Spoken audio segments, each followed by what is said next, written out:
it's a class to read the whole introduction of Maharaj.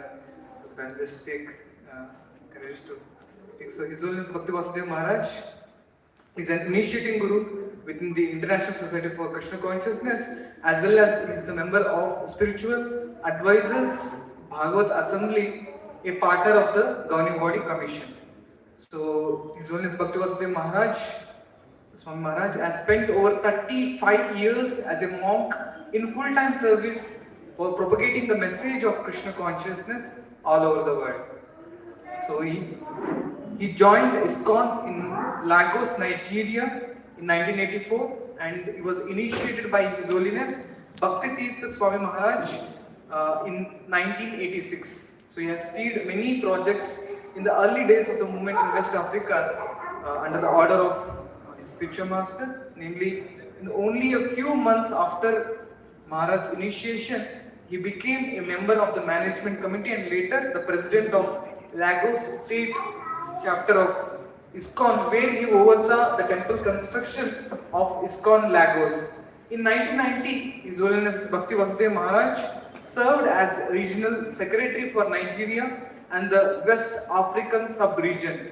In February 2009, he received sannyas initiation, renounced order of life from His Holiness Jayapatak Swami Maharaj in Mayapur, India.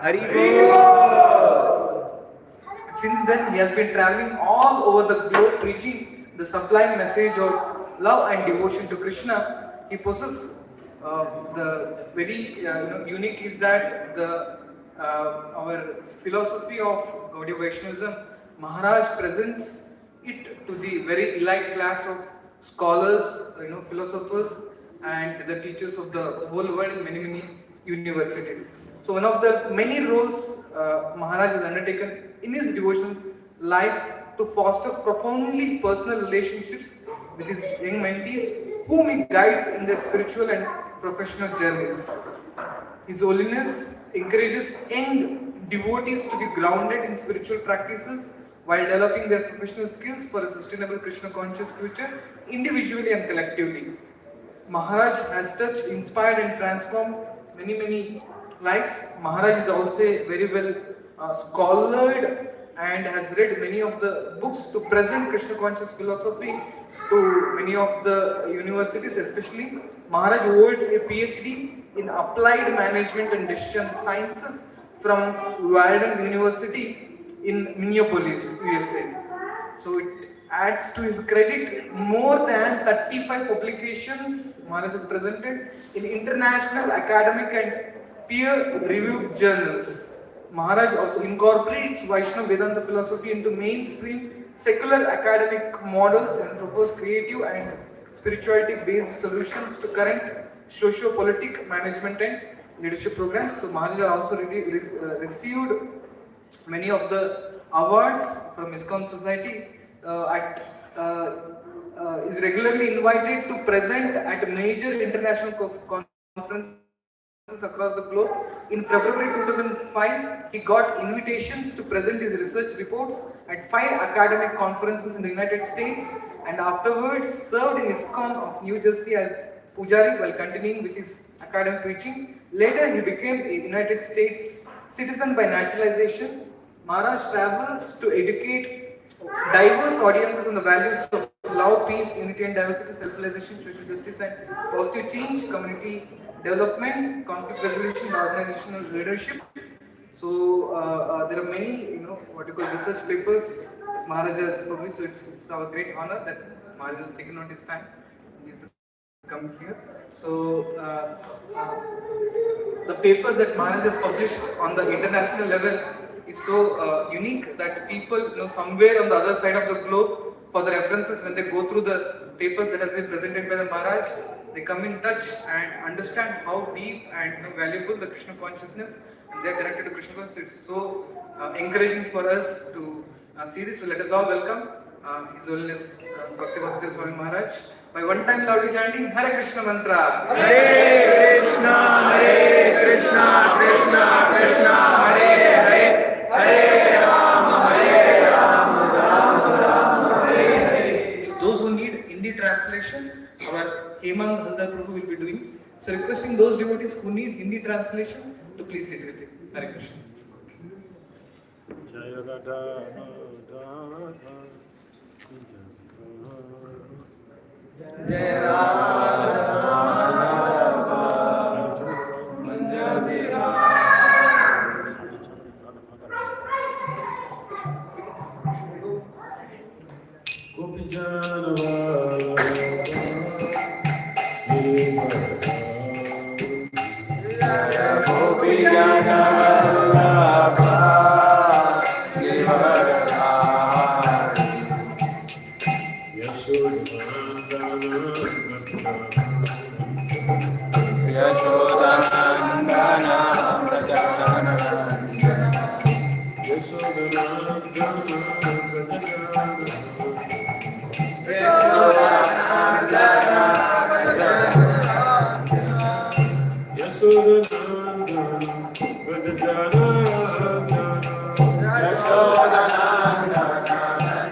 Jaya Vasudeva Bhakti, Parivrajacharya, as told for the past system of the divine grace, Srila Bhakti Siddhanta Swami Thakur Goswami Prabhupada Maharaj ke Ananta Koti Vaishnava ke Namacharya Srila Haridas Thakur ke Prem Se Kahao Sri Krishna Chaitanya Prabhu Nityananda Sri Advaita Gadara Sri Vasari Sigora Bhakti ke Sri Radha Krishna Gopal Gopinath Syama Kunda Radha Kunda Girigata Keja Subhanava Dham Keja Simayapana Dham Keja Sujaganapura Dham Keja Gandamaya Namaya Keja Samatatosa Deva Bhakta Devi Keja Samaveda Bhakta Devi Keja Nitai Gog Pimana Our glories to the Samudra. Our glories to the Samudra. Our glories to the Samudra. Our glories to the Sigura Gura. Om Namo Bhagavate Vasudevaya. Om Namo Bhagavate Vasudevaya. Om Namo Bhagavate Vasudevaya.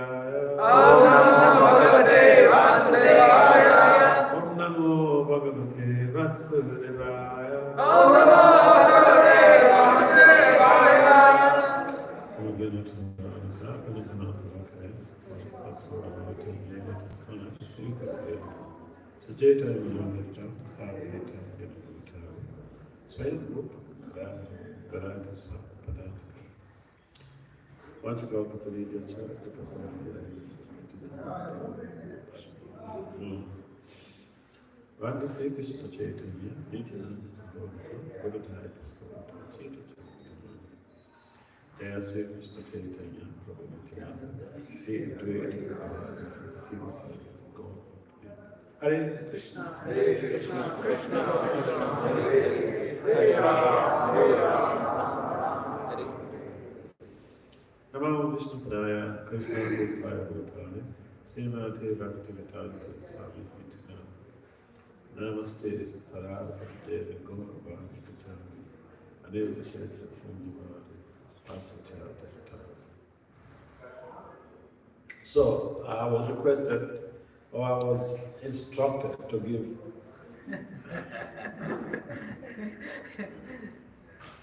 to come to hang out with all of you to share some things on the glories of the Holy Name.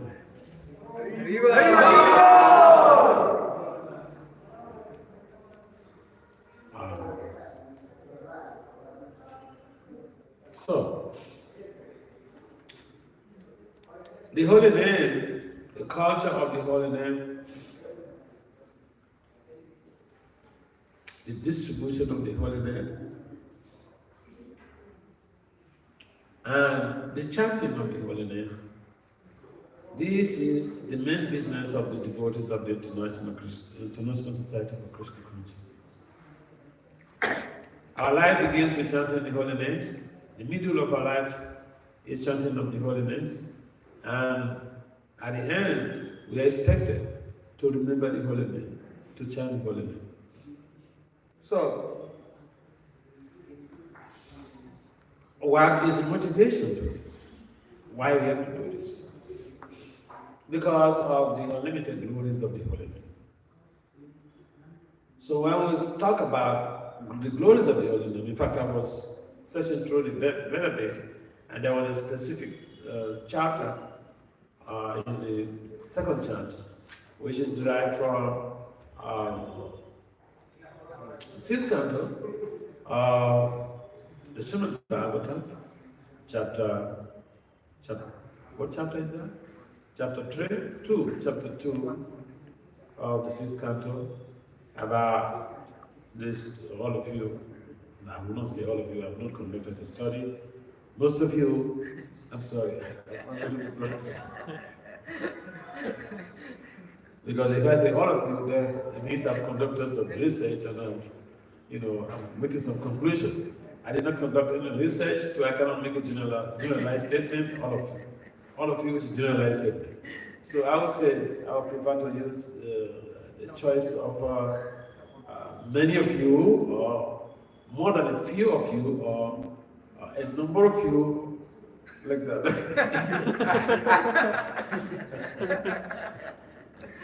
I'm sorry, to know too much also is a little bit it's a problem.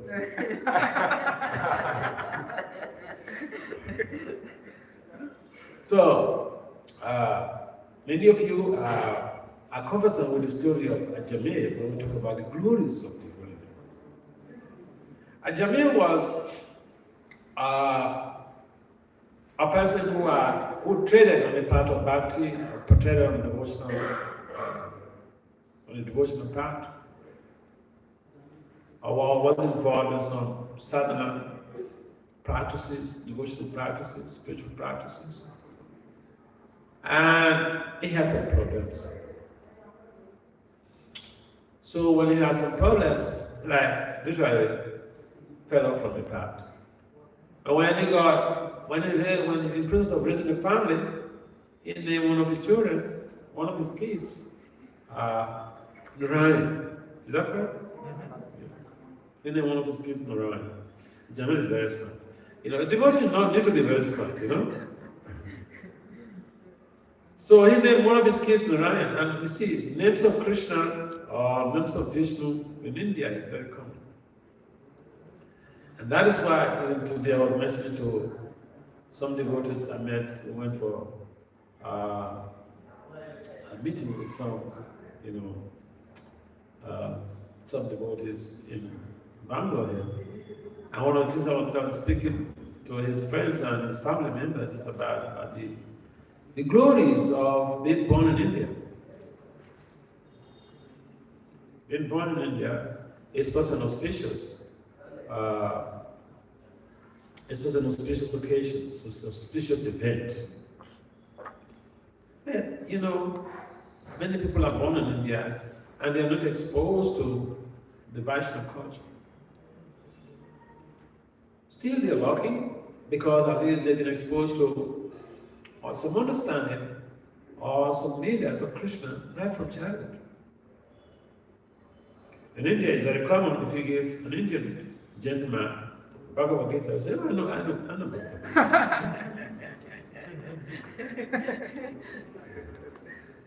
I read Bhagavad Gita. So, this is a great fortune. And therefore, the whole of a number of the Vedic tales or Vedic stories, or a number of even Krishna's pastimes, Ramchandra's pastime, Ramayana, stories of the Mahabharata, typical of people born here, they're conversant with it. So you can't really say that they are not devotees. In fact, ultimately everyone is a devotee. Some are in a veiled state, like they're circumscribed with some curtains. They can see what is on the other side. But those who are read the Vedic literatures, especially the Bhagavad Purana, the Bhagavatam, you'll find amazing stories. And one of them is Ajamil's story.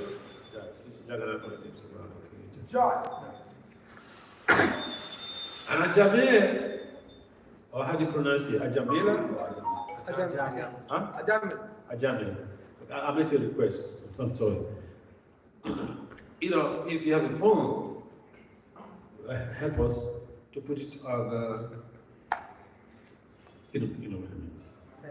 Huh? Silent. Okay. Silent. It's not me saying it. What's the name? Papa? Vijay. Vijay said, we should put our phones on silent. Is that correct? Okay. So, Ajamil is a typical case, and the story is not just there for fun. It is there to reinforce our conviction, our faith in chanting Krishna's holy names. Because we want to see, if we want to follow a particular system, we want to do something, the very first question that arises is, what is there for me? Is it not? What am I going to gain? We ask me to chant the holy names, but what am I going to get? So the case of Ajahn is a typical case where, although he had some challenges in his early life, in his cultivation of Bhakti, but his pious credits also enabled him to name one of his kids, young kids, Narayan. Narayan is another name of Vishnu. So at the time of his death, when the Yamadutas came to snatch the soul away from the core of his heart, and Bhagavad Gita, Lord Krishna had mentioned that the soul is located in our heart rhythm. So, we die. It's this, the jiva is located in the heart rhythm. So, at the time of death, it's just a little background.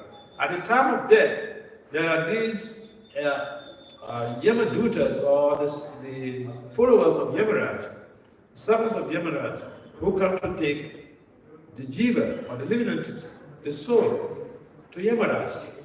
Take the soul to make some arrangement for their next existence. So these Yamadutas, they came because they know Ajahn was a sinful person. He was involved in sinful activities. See, well, so, it's like the cops come around because they have some reports that, oh, this person did like this person did like this, and there was some documentation. So when the cops come, they can do some funny things. They handcuff you, whatever, take you to their station for questioning, intimidation, whatever.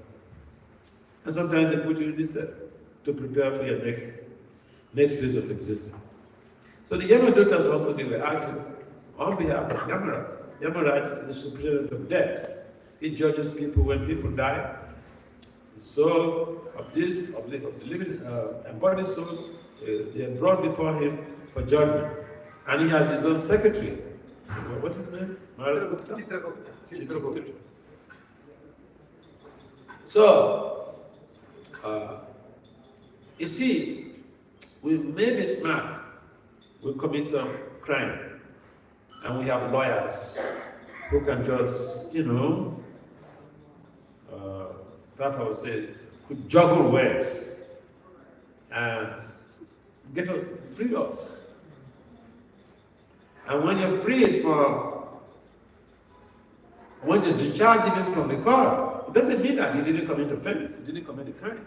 You can commit a crime, and there is material speaking, and there is some discrepancy in the adjudication of the case in the prosecution witness, how they present the case. Take for instance, prosecution witness 1 says you fought in the lobby. Prosecution witness 2 says you fought in the sitting room. You see the complication with our own laws? Yamaraj's laws are not like that. So here, the lawyer will say, he said, my lordship, there is a discrepancy in this prosecution witness. This person says they fought inside the sitting room, the other one says they fought in at the veranda or whatever. So the judge discharges you. It doesn't mean that you didn't commit the crime. You fought, but the case was not handled properly. Yamaraj's case is not like that. But there was a problem even with Yamaraj. Because when Ajamil was dying, he had a lot of affection for his little son, Narayan. And so he called him Narayan. He said, Narayan, come here, I am dying. As soon as, and at that time, the Yamadutas were already around to snatch his soul away, to take him for judgment. As soon as the Vishnu Dutas heard Narayan, immediately they came by. And when they came by, they saw the Yamadutas trying to snatch Ajamil. And they said, no, you stop there. And so there was a little bit of verbal altercation, some argument. And eventually when they get back to Maharaj, he said, this is our encounter. So how is that? Someone is greater than you? So Maharaj gave them the whole lesson about Vishnu Dutas. In fact, in one of those statements of Prabhupada, he mentioned that Yamaraj implied that those people, Vaishnavas, they are dangerous as far as execution of your service is concerned. Don't get close to them. Don't near them at all. So devotees are dangerous to Yamaraj.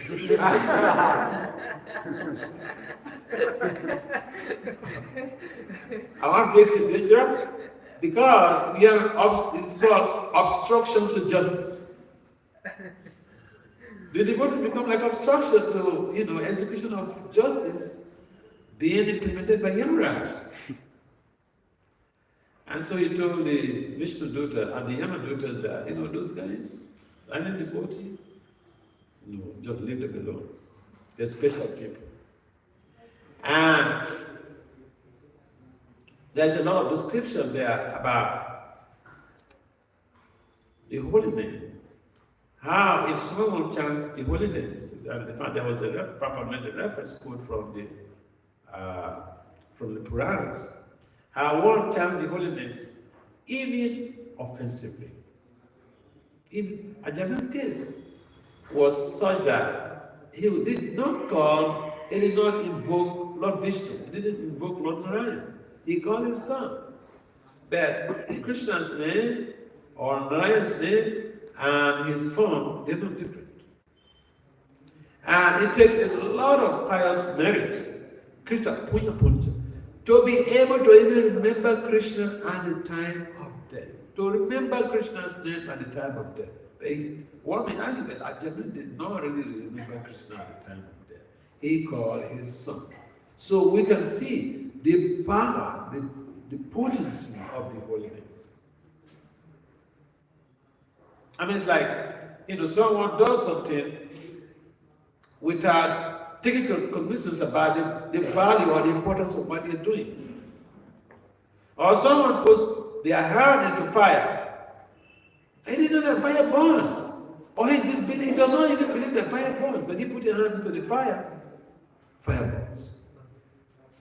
So the holy name is like that. And the whole idea of devotional life is for us to cultivate knowledge about the glories of the holy name. To cultivate how to chant the holy names purely. In fact, I already some of these comments or quotes of Prabhupada when we went to Haridas Thakur's Prabhu's cultural exhibition, art gallery exhibition. And one of them probably said, the holy name is so powerful. What is required is that you chant purely and you can experience amazing things. So here, Ajahn did not even chant, was it not purely, because he was not chanting Krishna's name, he was chanting his son's name. But it had the same effect. He was liberated. So not to speak of one who remembers Krishna consciously at the time of death and chant his glories. And so the process we are following is evidence.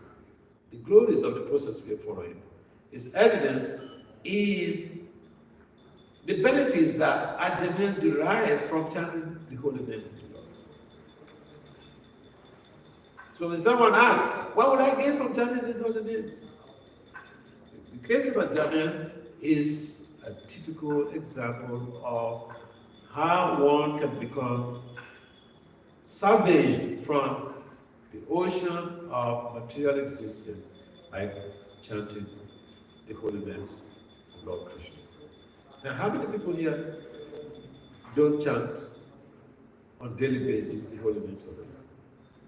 How many people are not able to cultivate chanting daily? Okay, so how many people? I'm chanting every day. Raise up your hand, let's see. You know chanting every day? Gentlemen. You know chanting? Oh, okay. We are being humble. Okay. All right, okay. So, and sometimes we think that the chanting does not do anything to us. Why should I waste my time chanting? I met somebody like that today.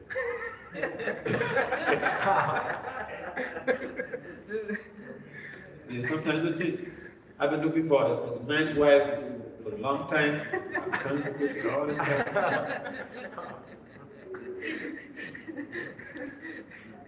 Stop laughing.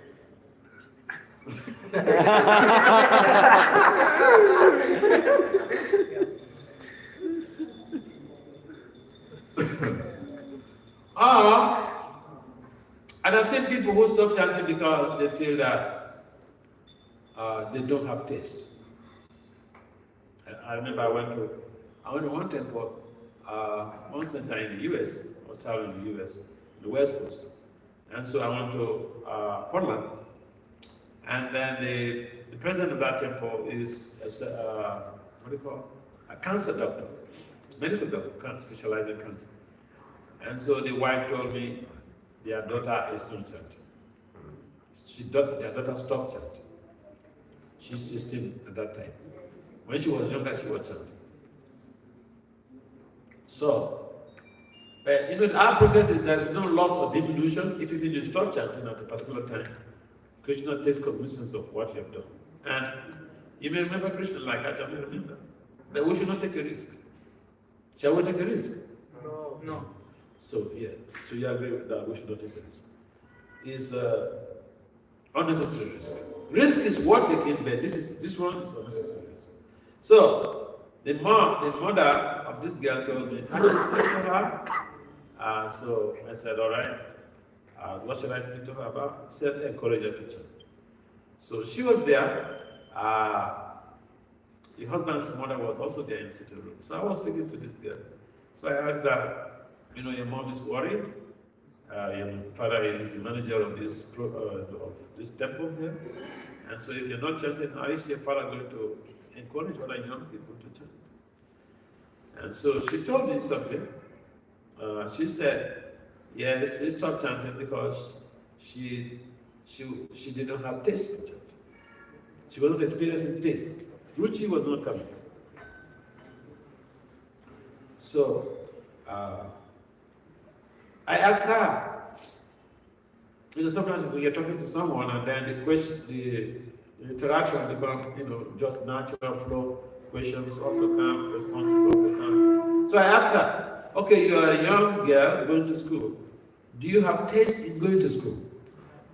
Do you have taste in going to school? She said no. And then the mother of this girl she busted out laughing.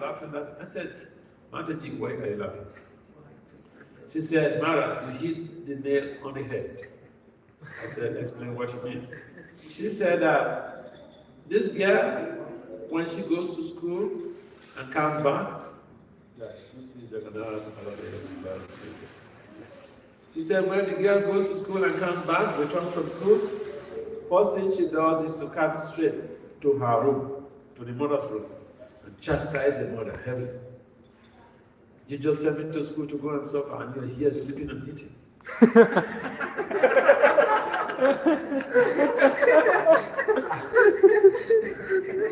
So she said she will ask her that, suppose I did not go to school, would I have had the opportunity to marry a father who is a medical doctor? So she said that the girl, her answer was very correct, but that's what she does. She doesn't really have interest in going to school. So I said, so you don't have taste in going to school. Why are you going to school then? She said, for the future, for her future, for her developmental future. I said, the same thing here. Although right now you don't have the taste for chanting, but the taste will come with practice in the future. Ruchi doesn't come overnight. That's how I was able to convince her to go back to chanting. So, the point we try to establish here is that sometimes we have some type of challenges and we feel we should just stop this chanting because the chanting is not effective, it's not really helping us. Now, one experiment you can make is, if you've been chanting for years and you feel the chanting is not helping you, take a break for 1 week and see what happens to you.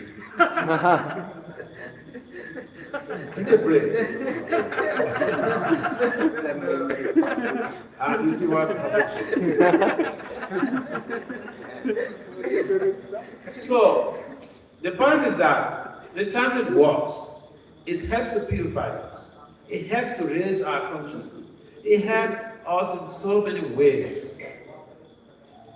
The side effects, the positive side effects, every intervention, every medication, every therapy has side effects. If someone has cancer, they are undergoing some chemotherapy treatment. The chemotherapy, for some people, they lose their hair. So the chanting is also an intervention, it's a spiritual intervention. But spiritual interventions don't produce any negative side effects. You get what I'm saying? So the chanting does not produce any negative side effect. It does have positive side effects. For instance, those who are chanting sincerely, one of the side effects is mental health. They're happy. Happiness is a mental health phenomenon. Because the opposite of happiness is that you're sad, you're depressed, so whatever. And you're depressed, you could see a psychiatrist for medication. That's a mental health. So, our slogan, our very common slogan is chant and what? Yeah. And be happy.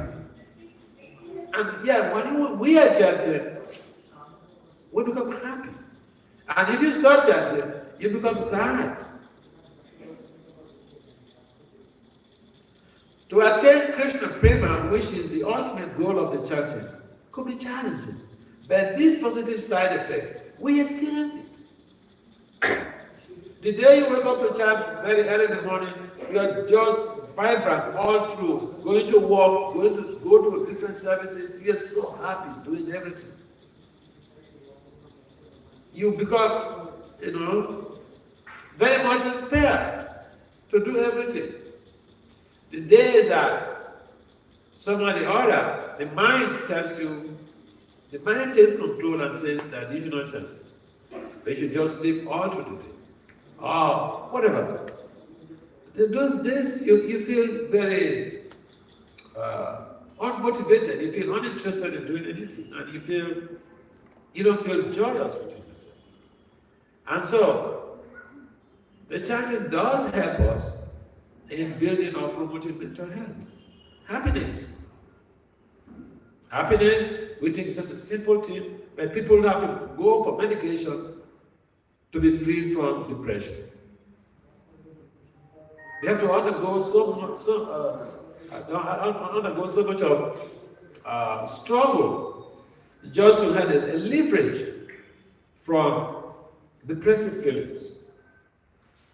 And here we are, we're chanting the holy name. I mean, you tell me, you go to some place at early in the morning, you go to some home at early in the morning, you're not devotees and all, they're dancing and singing and dancing. And this festival goes on every morning in our temple.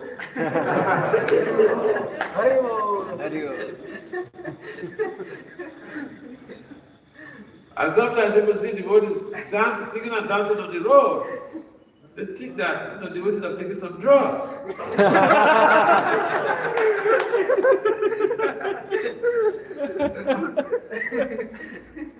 But we don't take drugs. It's just the positive side effect of the chanting. So, anyway, we don't want to go back to God. At least, majority of people want to be happy in this world. I wouldn't say everybody wants to be happy, because again, I've not conducted any quantitative research. So, but then essentially, materially speaking, the chanting is very glorious. Spiritually speaking, the chanting is very glorious. Because materially speaking, we have a lot of positive side effects. Like happiness, for those who are schooling, they have better concentration. I was conducting research some time ago with undergraduate students. And a number of them that I tell you, they said, comparing regarding their grades were better off. The grades improved tremendously when they started cultivating chanting. As compared to prior to the period before they were chanting.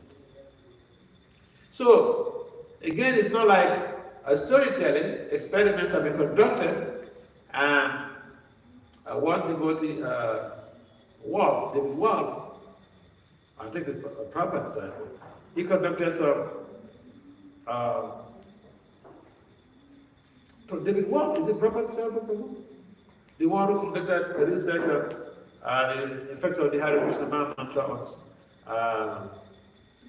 on stress and depression of the gunas. Any of you is familiar with that? The effect of the Hare Krishna mantra on stress, depression, and the gunas. You heard of that? That was a PhD dissertation at the University of Florida, Gainesville. You could Google this on the web. The effect of the Hare Krishna mantra on stress, depression, and the gunas. So a lot of work has been done on the Maha Mantra, materially speaking, material scientifically speaking. And also I've read recently, and I made it that, I used that reference in one of my recent works. Some professors from the Chennai area, right here in India, they conducted some research on the effect of the Hare Krishna mantra on stress amongst nurses. David B. Wolf. Huh? David B. Wolf. David B. Wolf. His name is Dheer Govind. Oh yeah, Dheer Govind. So, a lot of scientific research has been conducted on the mantra that we are chanting. And the effects are amazing. So it is not something that, we say, oh, you believe or I don't believe. Science has nothing to do with belief system. In fact, science helps us to support our belief system by dint of data that has been provided. So much of work has been done on the Hare Krishna mantra by devoted scientists. And therefore, the case of Ajamir is just a typical spiritual case where we should be more convinced and become more faithful in why we are doing what we are doing. And the chanting, for us to really feel the effect or the impact, positive impact of the chanting, every morning we read 10 offenses, right? Yes. Those 10 offenses, they are serious. It's a serious business. We have to meticulously avoid those 10 offenses. Conscientiously avoid those 10 offenses. Otherwise, attaining Krishna Prema becomes a mirage in the forest, or in the desert. In other words, most improbable. But if we follow meticulously avoiding those 10 offenses and we are chanting, and we should have a time to chant, maybe 2 hours. So for some people, the chanting system lasts is 2 hours. And here in the temple, you have a very nice system. After the japa, you chant here 7:30 before you have your daily ritual. So you could finish your japa, you have 16 rounds, basic 16 rounds, which is a progressive march towards ruchi, towards taste for the holy name. And when you have taste for the holy name, oh, you're crazy about the holy name, you want to chant all the time. So, But we need to be able to regulate our lives in such a way that we can appreciate what Prabhupada has given to us. And Prabhupada dedicated his life to serving the orders of the spiritual master. He traveled all over the world distributing the holy names. Think about it. Someone travels all over the whole world to distribute this mantra, the holy names.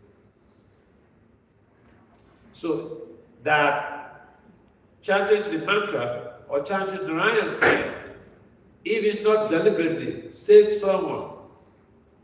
It's not a surprise, because if it is not that potent, the sages of yore wouldn't have emphasized so much.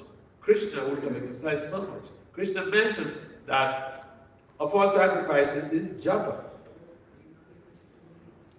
And so when we're chanting the japa, we are performing some sacrifice. And performing sacrifice means we concentrate on that.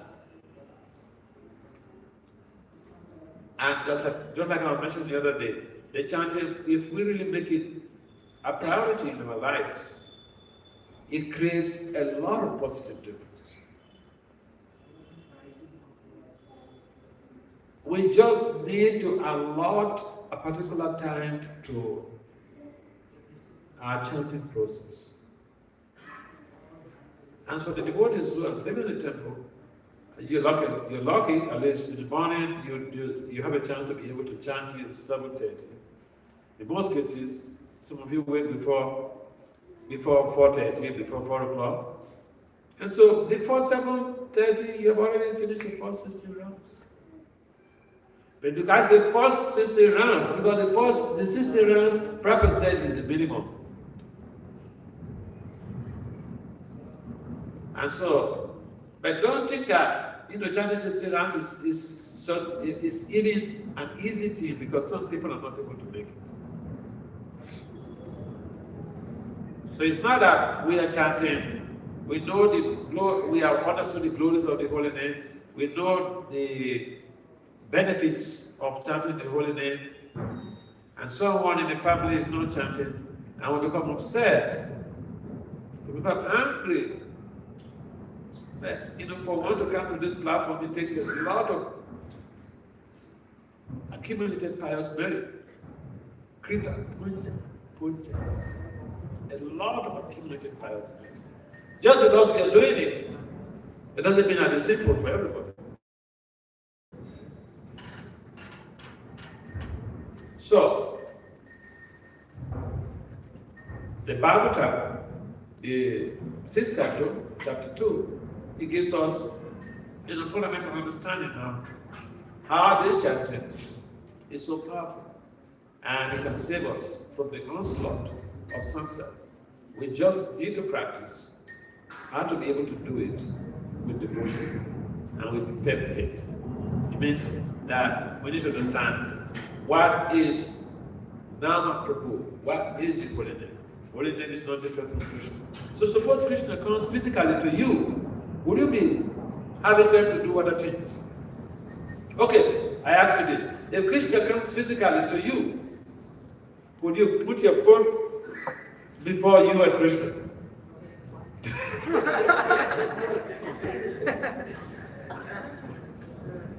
Would you put your phone in front of him?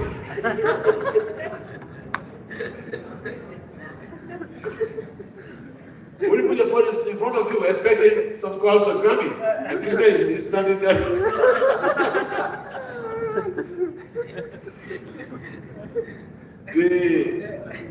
The globalization and the modern electronic outfit systems is good. We can use it to do a lot of things. But it's also giving us a lot of distraction. So, Krishna is so important in our lives. Chanting of the holy name is so important. And for me, see, when I want to chant, my phone will be like several miles away.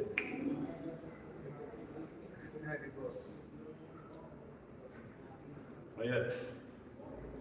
Because my first business will be to communicate with Krishna, to dialogue with Krishna, to petition Krishna.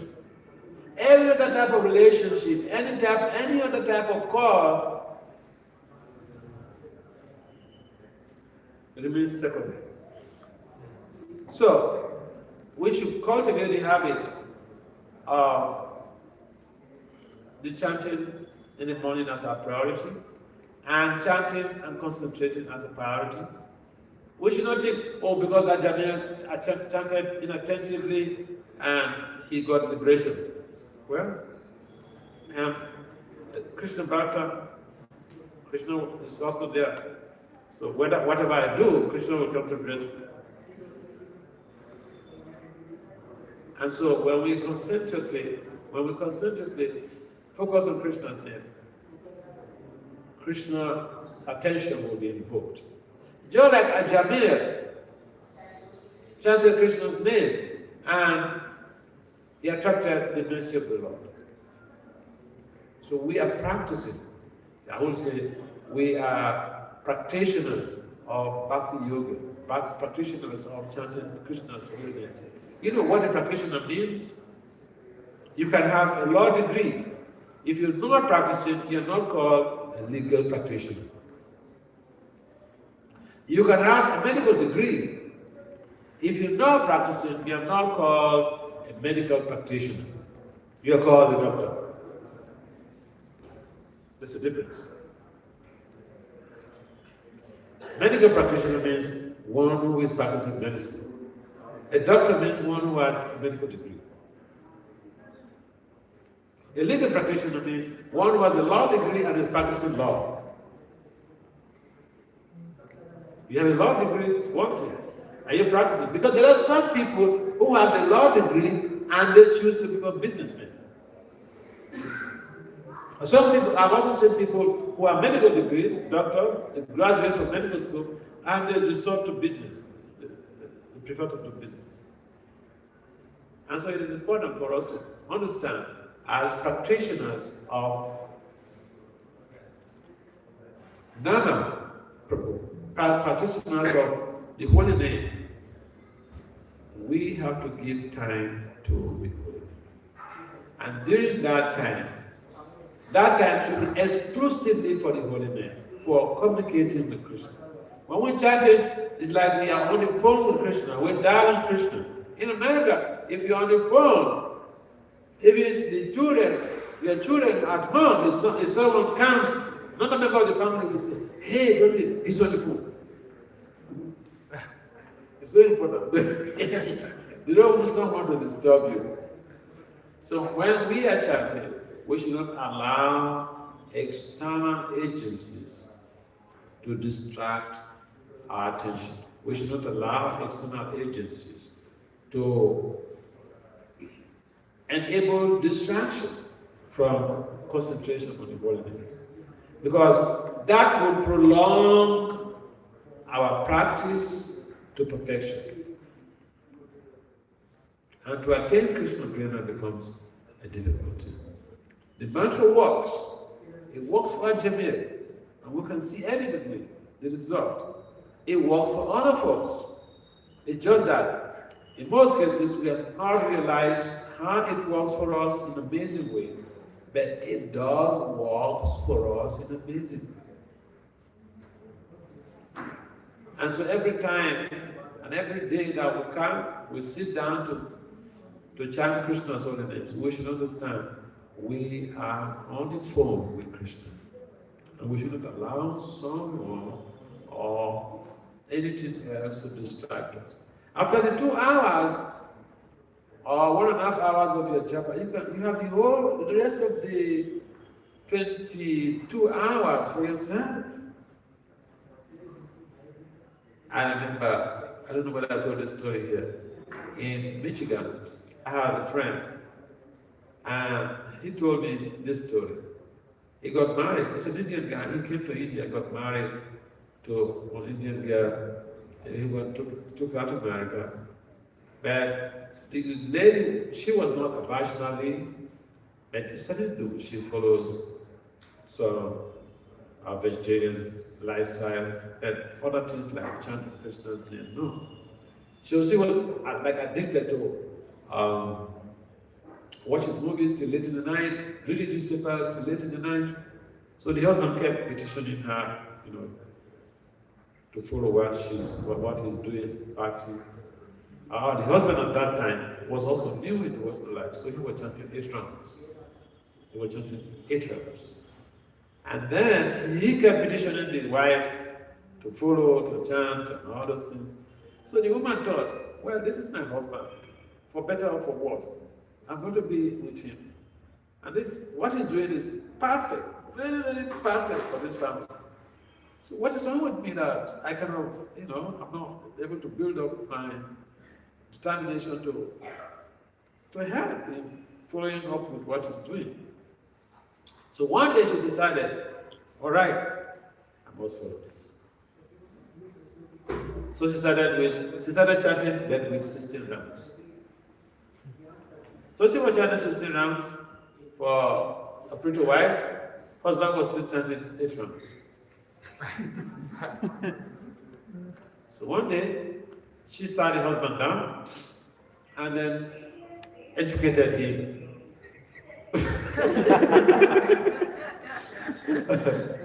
She said, see, Krishna gave you 24 hours.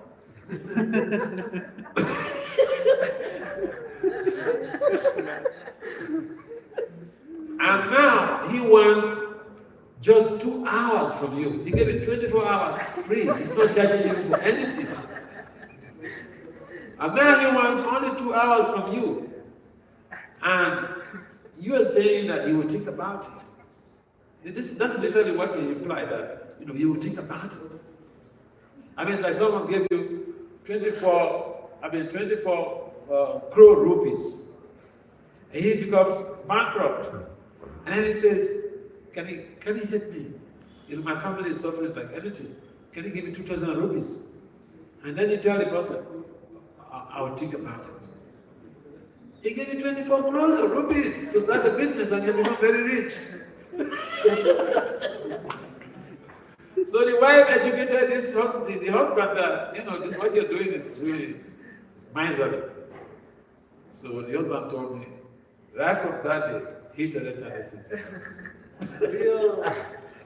So they're very much transformed, and your child is the best student in America. She's got at 17 years old, she already got second initiation from Japanese Swami Maharaj. And she's the best, literally the best behaved amongst in the whole of our school. So the bottom line is that this little girl who is chanting, her behavior is completely different. The chanting is a behavior modification agent. The behavior modification agents. It helps to modify our behavioral pattern in a positive way. How is that? Young people, when they're growing up, if they are not inclined in chanting, they can become involved in so many horrible walks of life. Activities that they may even blame themselves or feel sorry for themselves. But the chanting helps to purify the senses, that it brings one to the platform of rejecting anything that is harmful to one's social, professional, and spiritual life. We don't have the strength. It is the chanting that gives us that strength. And so it is important. We have an opportunity in Kali Yuga. The process is the Yuga Dharma is Hare Krishna, Hare Krishna, Krishna Krishna, Hare Hare, Hare Rama, Rama Rama, Hare Hare. And Lord Chaitanya, who inaugurated this Yuga Dharma, is so efficient, is so liberal. He did not put any condition. He's an unconditional lover. Do whatever you want to do, just add Krishna's holy names to your life. So, we should take advantage. We should take great advantage of what Prabhupada has given to us. Because we cannot be sure about what is going to happen to our lives. We may run into an accident. I remember, I ran into an accident in 1990 or something like that. When I was traveling, I ran into an accident. The chanting, the practice of the chanting works. So I tell you this story. So I was traveling. I was going to the headquarters of that country, where I was going to attend to a court proceeding. Someone stole one of his vehicles, and we got him apprehended. But then the matter went to court. So I was traveling to attend that court case, and then I had a terrible accident. And what happened was that when I chatted for a long time, I was feeling tired, sweat about my head like this. So all of a sudden I heard people shouting. The vehicle skid up the road and it's people like this. So then what flashed my mind was, oh, my life is finished. Hare Krishna, Hare Krishna, Krishna Krishna, Hare. That was the last thing I knew I did. But then later, in the night, I found myself among dead bodies. Apparently, I was gone. Then came back to life. And I was amongst the dead bodies. But then again, the next thing that flashed in my mind was, oh, I remember I was going to die, and I remember chanting Krishna's name. Why did Krishna not take me away? I passed this exam. I remember his name. So the practice works. If you practice chanting, Krishna will be merciful. That if you want to die, you will remember Krishna's name. I mean, Ajamil, he wanted to die. He remembered Krishna's name. Because of the pious merit accruing from his devotional input when he was younger. So there's no loss of devotion in this process. Anyone can participate. It doesn't take any rocket science to chant Hare Krishna. You don't need to go to get degrees before you chant Hare Krishna. So we should understand Krishna and his holy name, they are not different. What happened to Ajamil is an eye-opener. Holy names, powerful. We should give time to the holy names. Any comments? Yes. Hare Krishna Maharaj, it was very enlightening and inspirational also. I have a question actually rather instead of comment. So recently I heard one very senior devotee, he was distinguishing between two things. Chanting the name of Krishna at the time of death and remembering. So speaking or uttering the name Krishna and truly remembering Krishna, these two are different. That is what he was proposing. He was saying that not necessary that if you just utter the name of Krishna, but Krishna says, Antakale tu mameva smaran utpakaleva. So smaran, he was saying the smaran is different, remembrance is different than just uttering. So just by uttering, there is no guarantee that you will go back to spiritual world. So is that true or it's Well, if he has a reference to that, we can accept that. I believe in references. I'm sorry, I'm a scholar. I believe in references. Because Lord Krishna mentions, like you rightly cited that quotation, Yanyam Bhavi Smaran Bhava Tyajante Antikali. So if we are able to remember Krishna at the time of death, Krishna said he will come. In fact, anywhere, anything you remember at the time of death, all of our activities will be played back like a video. And so what we remember, what we are very much accustomed to practicing, that is what we are going to remember at the time of death. We are not going to make some external input just at that moment. The things that are already there in our consciousness are going to play back, and then you spend this lot of time in Sadhu Krishna's name with this type of intensity. That will create an impression, and Krishna will enable you to remember to remember that. According to his statement in the Gita, whatever we remember at the time of death, we will attain that. That's what Krishna says. So if someone says something else, they should give us some citations. Citations. It's important. See, I don't like to argue with people. When someone says something with a blade of grass in my mouth, I say, all right, I know this is the Bible Gita, I know this is the Bible. What you're saying, I've never heard it. Please, can you provide a reference? We should be humble enough to ask for reference. This is how I was trained in the early days when I joined the movement. Don't argue with people. I humbly ask for reference. And people don't used to like that because I remember when I was younger, when I was in New Jersey, as a brahmachari, even stories people tell, I ask for reference. And people didn't like it. But when after taking science, I went back to New Jersey to give class, and they were asking questions, and they were asking for reference. I said, but you guys don't like me to ask for reference.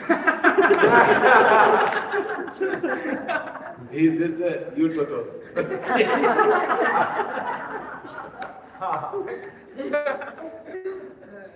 Yes, so we should not doubt what people say. We should be humble enough to ask for reference. Yeah. All right. Any other comments or questions? Mataji, any comments or questions? You should not be left behind. In this call, we try to see that there's a balance. Women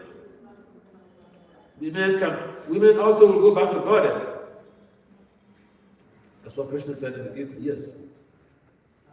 Maharaj, we have been recommended to chant minimum 16 rounds. But sometimes we feel 16 is all in all. Huh? If we complete 16 rounds, then I can do anything. Okay. So this mentality, how to do Yeah, I finished my rounds. This is called, I finished my rounds mentality.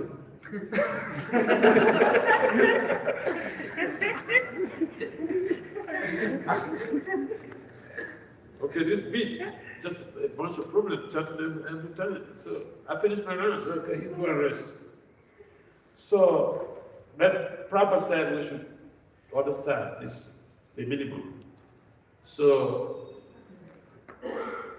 I prefer that we adopt a management model or management strategy. We call it stretched goals. You could Google that where those of you are in the field of management.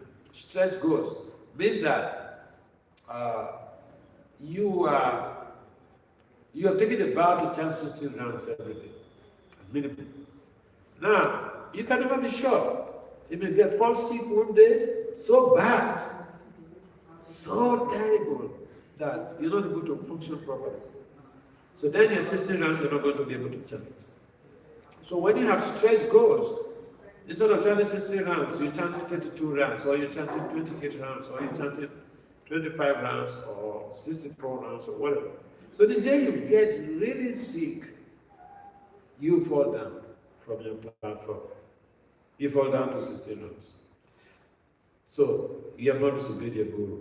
You have not violated the contract you signed before the deities, the simple devotees, and your spiritual master. So stretch goals is a strategy that we can apply in our lives to be able to rise above that I finished my round mentality. Because 16 rounds in Kali Yoga, it's not really something so great, because in most cases we are not chanting even at this time, we're not even chanting offenselessly.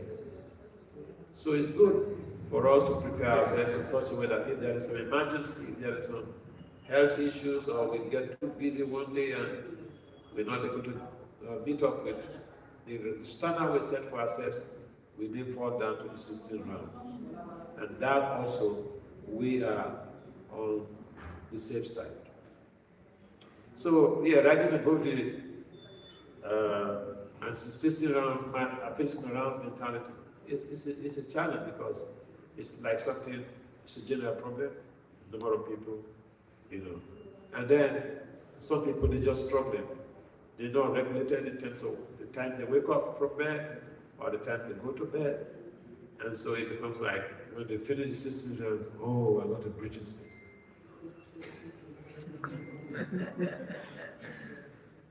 Yes. Oh, you want to ask a question? Boy? No? Okay. Yes. How do we overcome the negligence to hear while chanting, or the sleep even that comes without our focusing, Yeah. Offensive stage of chanting is very difficult to do. Now, you talk about sleep and what? Sleep and inattentive, like Inattentive. lost. Yeah. If Prabhupada said that we should listen to the 32 syllables, Ha, Re, Krish, Na, Ra, Ma. So, those 32 syllables, it's very challenging to chant all of the 32 syllables. But we should be conscientious because this, being meticulous, is what merits our attainment of Krishna prayer. Those 32 syllables, anyone can chant, finish. But we should understand that we need to do it very consciously by taking into consideration. We need to chant the 32 syllables audibly to our hearing.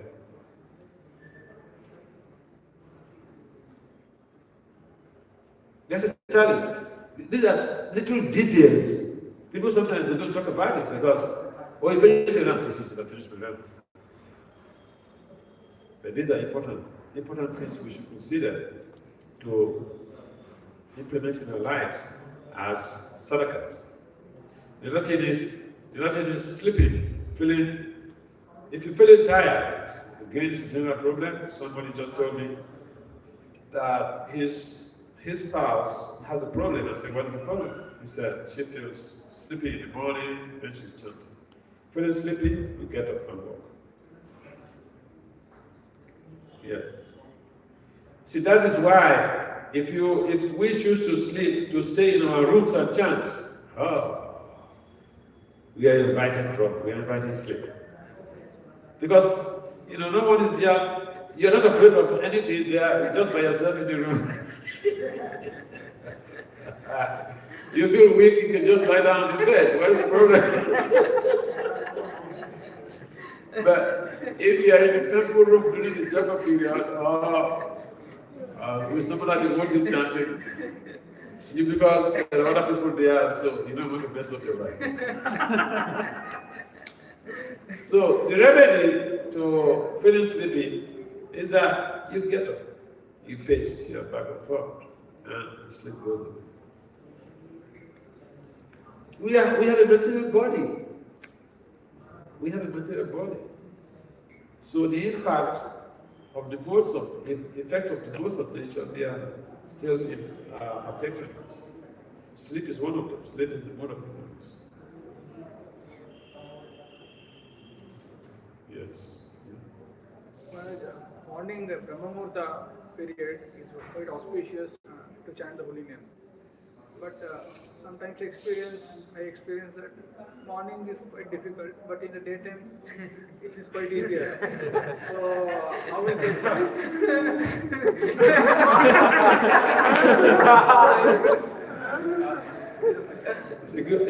It's a good argument. He says, did you hear his question? No. He says his argument is that morning time it's not so conducive for chanting. The Brahman Muhurta hours for strategic reasons. During the daytime, things are pretty easy. During the daytime, the irony of it is during the daytime, we are operating under the control of the mode of passion. So we hardly will be able to concentrate, except we are very advanced in our chanting. And that is why even science have there are developments in science which brings to bear that the best periods for productivity, for high productivity, if say you're a student or you're a teacher, best period to do your research and get maximum benefit is during the early hours of the morning. So the Brahma Muhurta is when the sages have mentioned Brahma Muhurta being the essential period for devotional cultivation. This is also being accepted by the scientists. Yeah. In fact, all of the things that are there in the Vedic literatures, if the world of science go and conduct their research, they will find the same results. And for us who have been introduced to this very phenomenon, and we think that this is all religious imposition. It's not religious imposition. The process of the Yuga Dharma is not Sankirtan movement, it's not religious imposition. It's what generally we call as a technology. When two people or two or more people come to do something together, the result is always greater than each one of them doing that same thing and bringing the different results together. Who knows the name of that model? Synergy, yeah. So, but Lord Chaitanya introduced, spiritual synergy. So if you don't understand, you may say, oh, this is the Hare Krishna stuff. Because when people come together to chant the holy names, the result we get is always better than individuals chanting and bringing all of those results together. It's called synergy. Yes. Hare Krishna, Prabhu. Hare Krishna, Maharaj. My question is how chanting is related to remembrance, how that will convert into remembrance. Okay, well, how chanting will convert into remembrance. If you love somebody, you glorify about for that person. So they are chanting glories, chanting their negative, finding fault with them all the time. There's also a process of chanting, but negative chanting. So they have a congregation which chant Krishna's names. What remember it? The chanting means you remember the person. You're talking about something means you remember the person, is it not? So this smart, they have in statistics they say high correlation. Yeah. All right. Any other comments? Yes. Maharaj, so like sometimes no matter how much you try to finish your rounds in the morning hours, like a few rounds may be remaining. So when you try to complete it, so like for the span of the day, you just end up having other things that keep coming.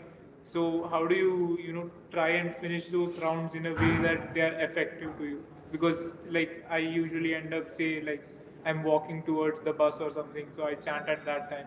So it is anyway ineffective. Well, it is better than not chanting. I don't really, Prabhupada goes on morning walks, and the number of devotees they go on japa walks. So it's part of the chanting. With some of us, it is better to do the first 60 rounds, not on the streets, because you have so many distractions on the street. But if you're not able to finish the 60 rounds, there's nothing wrong. It's completed then as you're going to walk in the train or in the bus or you're walking. Yeah. That should be done. That should be done. Because the devotees are busy with so many activities. Yeah. It's better to do that. All right, so in the absence of any other comments or questions, we'd like to adjourn this meeting. Srila Prabhupada. Jai.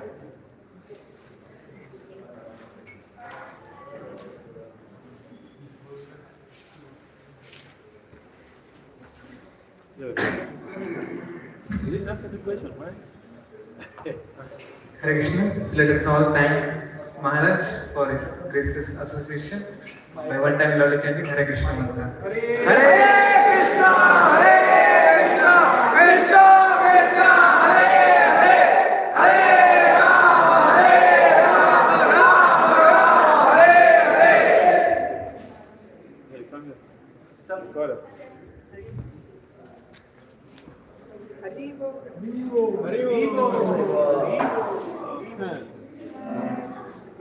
Thank you.